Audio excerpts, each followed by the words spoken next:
শেখ, আমরা সরাসরি প্রশ্ন উত্তরেই চলে যাই।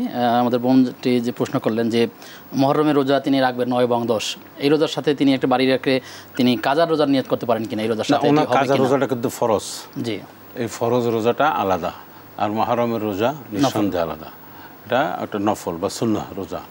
কিন্তু উনি ফরজ রোজাটাকে আর কাজার রোজাটাকে মিক্স করার কোনো সুযোগ ওনার নাই। এটা হয় এমন যে আপনি যে কোনো মাসের চন্দ্র মাসের 13, 14, 15 আইয়ামে বীজ, সেই সময় যদি অন্য কোনো রোজা পড়ে যায়, ধরেন অন্য কোনো রোজা থাকে, সোমবার বৃহস্পতিবারের রোজা এরকম হয়, তার সেটা ভিন্ন হিসাব। কিন্তু একটা ফরজ রোজাকে উনি কোনোভাবেই মহরমের 9, 10 রেখে এই ফরজটাকে আদায় করতে, এটা ঠিক হবে না। এটা ওনার জন্য ঠিক না। উনি 9, 10 রোজা রাখবেন।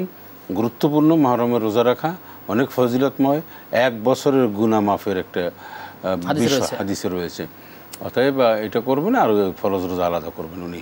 তাহলে তার যে কাজা রোজাগুলো আছে তিনি এটা ফরজ রোজা এটা আলাদাভাবে রেখে দেবেন। বোনের দ্বিতীয় প্রশ্ন ছিল, যিনি ট্রেনে 2 ওয়াক্ত নামাজ পড়েছেন জোহর এবং আসর, তিনি দিক ঠিক করতে পারেননি। আসলে তিনি পরে বুঝতে পেরেছেন দিক ঠিক ছিল না, তার নামাজ হয়েছে কিনা বা পরে পুনরায় আদায় করতে হবে কিনা? দুইটা মত, শক্তিশালী মত যেটা, সেটি হচ্ছে যে ফাইনামা তুয়াল্লু ফাতাম্মা ওয়াজহুল্লাহ, যখন দিক নির্দেশনা করতে পারবে না তখন কুলিল্লাহিল মাশরিক ওয়াল মাগরিব, যেদিকেই তোমার মন বা তথ্য এবং মানুষের মাধ্যমে যতটুকুন যা বুঝতে পারবে, নিজে যতটুকু নির্ণয় করতে পারবে, সেদিক ফিরি নামাজ পড়বে, হয়ে যাবে।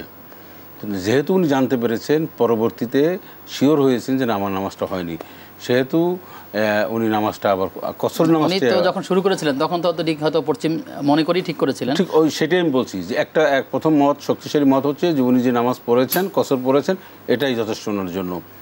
সেকেন্ড হচ্ছে যে উনি যে সেকেন্ড যে মত, সে মতটি হচ্ছে যে উনি যদি যেহেতু জানতে পেরেছেন যে আমার কেবলাটা ঠিক ছিল না, তো সেহেতু উনি চাইলে এটা পড়তে পারেন। এটা ওনারা বলছেন যে এরকম নিজে অবহিত হওয়ার পরে, ওয়াকিবহাল হওয়ার পরে যদি কোনো নামাজের ত্রুটি হয়, সেই নামাজটা আবার উনি পুনরায় কাজা করতে পারবেন। এটাই হচ্ছে এটা সেফ জোনে উনি চলে গেলেন। কিন্তু ওনারা আলটিমেটলি নামাজটা যেভাবেই পড়েছেন সেভাবেই আসলে মূলত হয়ে গেছে।